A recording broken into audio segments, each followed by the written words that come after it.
नमस्कार दोस्तों, wealth sky के एक और नए इंटरेस्टिंग वीडियो में आप सभी लोगों का स्वागत है। मेरा नाम है सुधीर और बात करेंगे इस वीडियो में हम निफ्टी एंड बैंक निफ्टी के बारे में। दोनों के चार्ट को अंडरस्टैंड करेंगे, समझने की कोशिश करेंगे कल से जो नया मंथ स्टार्ट हो रहा है, नया वीक स्टार्ट हो रहा है, उसमें मार्केट कैसा बिहेव कर सकता है, कौन से इंपॉर्टेंट लेवल्स हैं मार्केट के लिए जिनको हमें हमें पूरी तरीके से मार्क करना चाहिए और उन लेवल पे फोकस करना चाहिए। प्लस साथ ही साथ हम जो लर्निंग स्टार्ट कर रहे हैं उसका जो फर्स्ट प्रोसेस है वो भी मैं आपको यहाँ पे एक्सप्लेन करूँगा, क्योंकि कल रात में मैं यूट्यूब पे लाइव आया था जिसमें करीब करीब 100 पीपल्स लाइव आए थे। और वहाँ पे मैंने आपको बताया था कि किस तरीके से हम अपनी यूट्यूब जर्नी मतलब यूट्यूब लर्निंग को, ये जो हम नया लर्निंग सीख रहे हैं इंस्टीट्यूशनल ट्रेडिंग या फिर हम एसएमसी मॉडल्स को सीखेंगे, तो उसमें आप कैसे पार्टिसिपेट कर सकते हो, क्या क्राइटेरिया है, लर्निंग कैसे स्टार्ट होगी। ये सारी चीज़ें मैंने इस वीडियो में डिस्कस करी थी कल यूट्यूब में। अब मैं आपको उसका फर्स्ट प्रोसेस है उसको आपको एक्सप्लेन कर देता हूँ, ठीक है। तो सबसे पहली चीज़ आती है कि यहाँ पे अगर आप देखोगे, ठीक है, ये आपको एक्सेल शीट दिख रही है, ठीक है। ये वो लोग हैं जिन लोगों को मैंने सेलेक्ट किया है और ये ज़्यादातर लोग वो हैं, या तो इन्होंने यूट्यूब मेंबरशिप ले रखी है या फिर इनका स्टॉकों में अकाउंट है और एक्टिवली ट्रेड कर रहे हैं with the help of 1299 plan के साथ, ठीक है। और जिनका 1299 का प्लान एक्टिवेटेड भी नहीं है वो नॉर्मल 13 रुपये के हिसाब से भी स्टॉकों में काम कर रहे हैं। ये सारे लोग एलिजिबल हैं यूट्यूब लर्निंग के लिए, या फिर जो हम इंस्टीट्यूशनल ट्रेडिंग सीखने जा रहे हैं, किस तरीके से मार्केट ट्रैप करता है, किस तरीके से बड़े मूवमेंट आते हैं, हीरो ज़ीरो को कैसे आइडेंटिफाई किया जाता है, अगर आप हीरो ज़ीरो को प्लान कर रहे हो तो कौन सा लेवल इंपॉर्टेंट है, ये सारी चीज़ें हम इन लर्निंग में कंप्लीट करेंगे। तो ये सारे लोग एलिजिबल हैं। बट प्रॉब्लम क्या है कि ये लोग एलिजिबल हैं बट इनका जो कॉन्टैक्ट डिटेल्स है और ईमेल आईडी है वो मेरे पास अवेलेबल नहीं है। तो जैसा कि मैं आपसे बात कर रहा था कि ये वो लोग हैं जो एलिजिबल हैं फॉर द लर्निंग। इस मंथ इनका डाटा यहाँ पे अवेलेबल है। बट प्रॉब्लम क्या है कि फॉर फर्दर कम्युनिकेशन के रिगार्डिंग मेरे पास कोई भी ईमेल आईडी या मोबाइल नंबर नहीं है जिससे मैं कम्युनिकेट कर सकूं। तो उसके लिए मैंने एक फॉर्म लॉन्च किया है, गूगल फॉर्म है, उसको जो भी लोगों एलिजिबल हैं उसमें आप उस फॉर्म को फिल कर सकते हो। कैसे कर सकते हो उसको मैं आपको यहाँ पे बता देता हूँ, ठीक है। तो सबसे पहली चीज़ यहाँ पे आती है कि आपको थोड़ा सा यहाँ पे ये जो वीडियो है इसके जो डिस्क्रिप्शन है वहाँ पे आपको इसका लिंक मिल जाएगा फॉर्म का, और वो फॉर्म जब आप लिंक करोगे तो ओपन करोगे तो आपको ये फॉर्म दिखाई देगा जिसके अंदर ये पूरी डिटेल्स आपको फिल करनी है, ठीक है। अब एक चीज़ इसमें ध्यान रखिएगा, जैसे कि यहाँ पे आपको दिखा है contact information, learning member details form valid only for YouTube membership, जिन्होंने मेंबरशिप ले रखी है उनके लिए वैलिड है, और स्टॉकों में जिनका अकाउंट है और 1299 का प्लान एक्टिवेटेड है, या फिर वो 13 रुपये वाले प्लान से ट्रेड कर रहे हैं जिसमें वो 20-25 ट्रेड महीने की कर लेते हैं, बहुत ज़्यादा ट्रेडिंग नहीं करते हैं बट 20-30 ट्रेड कर लेते हैं, वो भी इसमें एलिजिबल है। बेसिकली इस लिस्ट में उनका भी नाम है, ठीक है।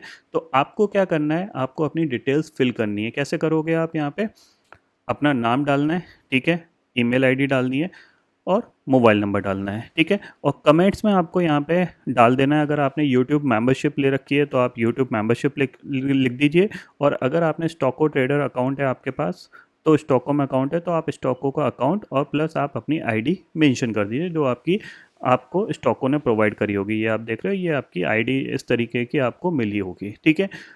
प्लीज़ वो लोग बिल्कुल इस फॉर्म को फिल मत करिएगा जो ये क्राइटेरिया फुलफ़िल नहीं कर रहे हैं, क्योंकि अल्टीमेटली आपके पास कुछ कम्युनिकेशन जाएगा ही नहीं, आपको पहले से ही लिस्ट से बाहर कर दिया जाएगा। तो आप फोकट में आप मेहनत करोगे फॉर्म भरने की और ये सारी चीज़ों की, और बाद में आप मेरे को व्हाट्सएप करोगे, कमेंट करोगे, कुछ भी करोगे, तो वो चीज़ें तो पहले आप ये क्राइटेरिया फुलफ़िल कर लीजिएगा तभी इस फॉर्म को फिल कर दीजिएगा, ठीक है। अब बात आती है कि ये पूरी जो लर्निंग है ये एब्सोल्युटली फ्री ऑफ कॉस्ट है, इसमें किसी से कोई भी चार्जेस नहीं लिया जाएगा। तो यहाँ पे ये यूपीआई आईडी मेंशन क्यों किया गया है और 99 रुपीज़ यहाँ पे क्यों मेंशन किए गए हैं, तो मैं यहाँ पे आपको बता देता हूँ। ये सिर्फ इसलिए मेंशन किए हैं, एक्चुअल में इस लर्निंग में जो टोटल मेरी जो कॉस्ट बैठेगी, क्योंकि मेरे को यहाँ पे कुछ सॉफ्टवेयर लेने पड़ेंगे, जैसे ट्रेडिंग व्यू पेड मेरे को लेना पड़ेगा, पहले मेरे पास था बट फिर मेरे को कोई ज़रूरत नहीं पड़ी तो मैंने उसको ट्रेडिंग व्यू को मतलब मेरा सब्सक्रिप्शन ख़त्म हो गया था तो मैंने उसको रिन्यू नहीं कराया, ठीक है। प्लस मेरे को जूम का भी पेड सब्सक्रिप्शन लेना पड़ेगा जिसमें मेरी जो ऑलमोस्ट मंथली कॉस्ट अगर बात करूँ तो करीब करीब 3,000 के आसपास बैठेगी, ठीक है। और एनुअली अगर देखा जाए तो 15-16 हज़ार रुपये के आसपास वो जाएगी, ठीक है। क्योंकि ये लर्निंग एक लॉन्ग टर्म लर्निंग है, इसको हम कंटिन्यू रखेंगे क्योंकि इसमें बहुत सारे सपोर्ट वीडियोस आएंगे आपको वीकली बेसिस पे आपको, यानी वीकेंड में हम जब भी लाइव आएंगे, आपकी जो डाउट्स होंगे, क्वेरी होगी, वो सारी चीज़ें इसमें डिस्कस होंगी। तो ये जो सॉफ्टवेयर की रिक्वायरमेंट है थोड़ी लंबी चलेगी, ठीक है। तो बेसिकली ये सॉफ्टवेयर में जो मेरा इन्वेस्टमेंट लग रहा है वो रफली अगर एनुअल बेसिस पे देखा जाए तो करीब करीब 18,000 के आसपास मेरा लगेगा। इसके अलावा भी अगर किसी और सॉफ्टवेयर की रिक्वायरमेंट होगी, फॉर द लर्निंग पर्पज़ की बात कर रहा हूँ मैं, तो वो भी परचेस करना पड़ेगा। तो अगर आप चाहो तो 99 रुपीज़ पे करके इस यूपीआई एड्रेस पे आप थोड़ा सा कंट्रीब्यूट कर सकते हो, यानी मेरी हेल्प कर सकते हो इन सॉफ्टवेयर को लेने के लिए। इसके अलावा कोई इसमें मोटिव नहीं है। अगर आप नहीं भी पे करोगे तब भी आप इस पूरी लर्निंग के लिए एलिजिबल हो, ठीक है। कोई इसमें कोई बाउंडेशन नहीं है, कोई कंपलसरी नहीं है, मैं आपको क्लियरली बता दे रहा हूँ। इसमें किसी भी तरीके का कोई बाउंडेशन नहीं है, कोई कंपलसरी नहीं है। अगर आपका मन करता है, आपका दिल करता है कि चलो हम कंट्रीब्यूट कर देते हैं थोड़ा सा, क्योंकि देखो सिंपल सी चीज़ है, 3,000 रुपये मंथली कॉस्ट है, ठीक है। जाहिर सी बात है अगर 10 या 30 या 40 लोग दे देंगे 99 रुपीज़, तो मेरे लिए थोड़ा सा ईजी होगा इन सॉफ्टवेयर्स को लेने के लिए, और अल्टीमेटली इससे मैं आपको और भी अच्छी चीज़ें बता पाऊँगा। तो वो एक रीज़न है यहाँ पे, और कोई ऐसा कंपल्सन नहीं है, बिल्कुल ध्यान में रखिएगा। अगर आप नहीं भी पे करोगे तो भी आप पूरी तरीके से एलिजिबल हो। अगर आपका दिल करता है, आपका मन करता है कि चलो 99 रुपीज़ क्या है, 2 ट्रेड का ही तो पैसा है, 2 ट्रेड की ब्रोकरेज है 99 रुपीज़। सिंपल सी चीज़ ये है, अगर आप किसी भी 20 रुपये वाले ऑर्डर में आप जाते हो, ब्रोकर में जाते हो, तो एक ट्रेड का 40 लगता है, आपने 3 ट्रेड कर लिए, आपके 120 रुपये हो गए। वही सेम चीज़ यहाँ पे है, ठीक है। ये ध्यान में रखिएगा, और कोई कंपलसरी नहीं है, आपका दिल करता है आप पे कर सकते हो, इस यूपीआई पे आप पे कर सकते हो। और ये जो फंड इकट्ठा होगा इससे हम सॉफ्टवेयर्स बाय करेंगे, जस्ट लाइक अ ट्रेडिंग व्यू, जूम, ताकि इन द फ्यूचर हमें जो लर्निंग में हमें जो टूल्स की रिक्वायरमेंट है वो हमारी फुलफ़िल हो सके। ये पूरा कंसेप्ट है, इसको ध्यान में रखिएगा, ठीक है। तो वही लोग ये फॉर्म फिल करिएगा जिन्होंने यूट्यूब मेंबरशिप ले रखी है, या फिर स्टॉको में अकाउंट है, 1299 का आपका प्लान एक्टिवेटेड है, या फिर आप स्टॉको में एक्टिवली ट्रेड कर रहे हो, तो आप ये फॉर्म फिल कर दीजिएगा। इसके अलावा जो भी लोग फॉर्म फिल करेंगे, आप 99 रुपीज़ पे भी कर दोगे तो भी आप एलिजिबल नहीं होगे। तो ये ध्यान में रखिएगा, ठीक है। अगर आप मेंबरशिप लेना चाहते हो तो यूट्यूब पे जाके मेंबरशिप ले सकते हो, जिसमें आपको मैं एक सर्विस प्रोवाइड करता हूँ। इसमें एवरीडे आपको मार्केट एट 11 का प्रोवाइड वीडियो मिलता है, जिससे आपको मार्केट का अंदाज़ा लगता है कि मेरे को ट्रेड करना चाहिए, नहीं करना चाहिए, कौन सी ट्रेड करनी है, डे लो से डे हाई करना है, या डे लो से डे हाई करना है, या डे हाई से डे लो करना है, किस दिन बड़ा मोमेंटम आ सकता है, किस दिन नहीं आ सकता। ये सारी चीज़ें मैं मार्केट एट 11 के वीडियो में बताने की कोशिश करता हूँ, ठीक है। तो ये है एक बेसिक इन्फॉर्मेशन जो हम स्टार्ट करेंगे। इसमें पहले हम डाटा कलेक्ट कर रहे हैं, और फिर ये डाटा जो कलेक्ट हो जाएगा, ये सारे लोगों को हम एक व्हाट्सएप कम्युनिटी में ऐड कर देंगे, ताकि in the future communication easy हो जाए, ठीक है ना। क्योंकि अभी कम्युनिकेशन क्या लैग करता है, किसी को इन्फॉर्मेशन मिलती है, किसी को नहीं मिलती है। तो एक साथ सबको इन्फॉर्मेशन मिले, इसीलिए हम एक कम्युनिटी बिल्ड करेंगे। उस कम्युनिटी को उसमें ये सारे लोग ऐड हो जाएंगे, ठीक है। अब मार्केट के एनालिसिस की बात कर लेते हैं, ठीक है। मंथली नया मंथ स्टार्ट हो रहा है, जाहिर सी बात है नया मंथ में एक नए तरह की मार्केट की डायरेक्शन रहती है, ये ध्यान में हमेशा रखिएगा। 5 जून की एक्सपायरी में जो ऑप्शन चेन डाटा हमें दिख रहा है, उसमें क्लियर कट हमें दिख रहा है कि 24,800 पे 74 लाख का ओपन इंटरेस्ट बना हुआ है, 24,900 पे 44 लाख का ओपन इंटरेस्ट है, और 25,000 की कॉल पे 76 लाख का ओपन इंटरेस्ट है। कॉल राइटर डोमिनेट कर रहे हैं मार्केट को, ये ध्यान में ज़रूर रखना है, ठीक है। पुट राइटिंग में देखा जाए सिर्फ 24,800 की पुट पे थोड़ी बहुत हिम्मत पुट राइटर दिखा रहे हैं, इसके ऊपर बिल्कुल भी नहीं दिखा रहे हैं। और नीचे सपोर्ट के तौर पे अगर आप देखोगे पुट राइटर्स में हाईएस्ट पुट राइटिंग जो हो रही है वो हमारी जो दिख रही है वो करीब करीब आपकी एक तो 24,500 पे दिख रही है, और दूसरी 24,400 पे दिख रही है। यानी पुट राइटर उतना ज़्यादा कॉन्फिडेंस नहीं है। मे बी उनका कॉन्फिडेंस का जो सबसे बड़ा रीज़न हो सकता है वो हो सकता है कि अगर आप मंथली चार्ट पे देखोगे तो मंथली चार्ट पे मार्केट ऑलरेडी 3 महीने कंटिन्यूसली मूव कर चुका है, और जब 3 महीने मूव कर चुका है तो उनको ऐसा लग रहा है कि इस महीने तो मार्केट ऊपर नहीं जा पाया, तो हो सकता है एक नेगेटिव कैंडल बना दें, यानी नेगेटिव साइड की डायरेक्शन यहाँ पे मंथ में देखने को मिल सकती है। ऐसा यहाँ पे सिचुएशन बन सकती है, ध्यान में ज़रूर रखिएगा, ठीक है ना। क्योंकि देखो मूवमेंट के बाद रिट्रेसमेंट आता है, मंथली चार्ट पे अगर रिट्रेसमेंट आएगा तो अप्रॉक्सीमेट हम 23,000 तक जा सकते हैं या 23,500 तक जा सकते हैं।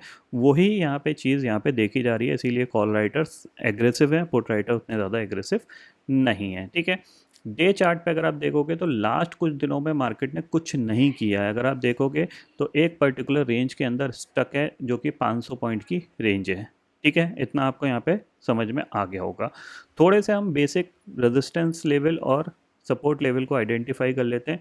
15 मिनट का टाइम फ्रेम यहाँ पे लगा हुआ है। ठीक है, हम क्या करते हैं, अपर साइड पे एक जो डाउनवर्ड ट्रेंड लाइन है उसको हम मार्क कर लेते हैं, जहाँ पे निफ्टी क्या कर रहा है, रेजिस्टेंस फेस कर रहा है। ये हमारा हाई बना था, इस हाई के बाद आपको ये जो सिचुएशन दिख रही है, मार्केट निफ्टी इस पर क्या कर रहा है, हमारा रेजिस्टेंस फेस कर रहा है, और नीचे सपोर्ट के तौर पे हम ये पर्टिकुलर एरिया पे 24,700 पे सपोर्ट ले रहे हैं। ठीक है, तो हमारे पास क्लियर कट जगह दिख रही है। अगर निफ्टी ने यहाँ पे सपोर्ट ले लिया तो फिर ये दोबारा 25,000 तक जा सकता है, और 25,000 क्या 25,100 को भी ये टेस्ट कर सकता है, ये ध्यान में रखिएगा।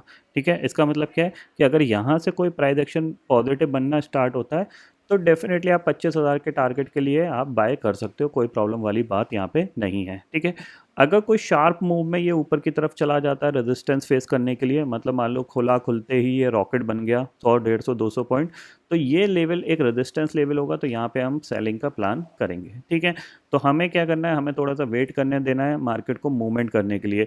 मूवमेंट करेगा, अगर नीचे की तरफ करेगा तो जाहिर सी बात है नीचे हमारे पास 24,500 और ये हमारा स्विंग लो है, इसका टारगेट हमें मिल सकता है। ऊपर करेगा तो 25,000 और 25,050, 25,100 ये टारगेट मिल सकता है।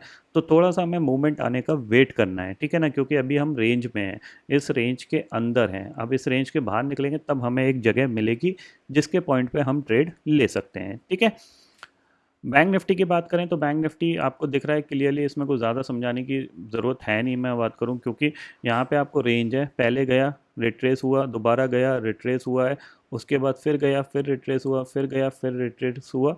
लेकिन जो रिट्रेसमेंट का आप लो देख रहे हो, यहाँ पे लो लगा, उसके बाद ये लो लगा, फिर ये लो लगा, अब ये नीचे नहीं आ रहा है। तो इसका मतलब क्या है, चांसेस वेरी हाई कि ये अब की बार ऊपर की तरफ जाके फिर नीचे की तरफ आएगा, ये ध्यान में रखिएगा। बहुत बड़ा ब्रेकआउट होगा, इसके चांसेस थोड़े से मेरे को कम दिख रहे हैं, बट हाँ 500, 800, 1000 पॉइंट तक का मूवमेंट आ सकता है, क्योंकि इतने दिन का कंसोलिडेशन है। तो ये क्या कर सकता है, एक कैंडल ऊपर की तरफ अच्छी खासी बना सकता है, उसके बाद ये धीरे धीरे नीचे की तरफ आ सकता है, ये ध्यान में ज़रूर रखना है। ठीक है, एक कंसोलिडेशन जोन है, तो हमें थोड़ा सा यहाँ पे क्या है कि अच्छी ट्रेड नहीं मिलेंगी, इसमें हमें अपनी क्वांटिटी को कम रखना है। ठीक है, ऊपर हमारे पास जो रेजिस्टेंस है, जाहिर सी बात है 56,500, 57,000, ये हमारे पास रेजिस्टेंस एरिया होगा। इस पूरे चैनल का अगर ब्रेकआउट होता है तो करीब करीब 2000 पॉइंट बैंक निफ्टी ऊपर की तरफ मूव कर सकता है। 2000 नहीं तो 1500 पॉइंट तो मूव कर ही सकता है।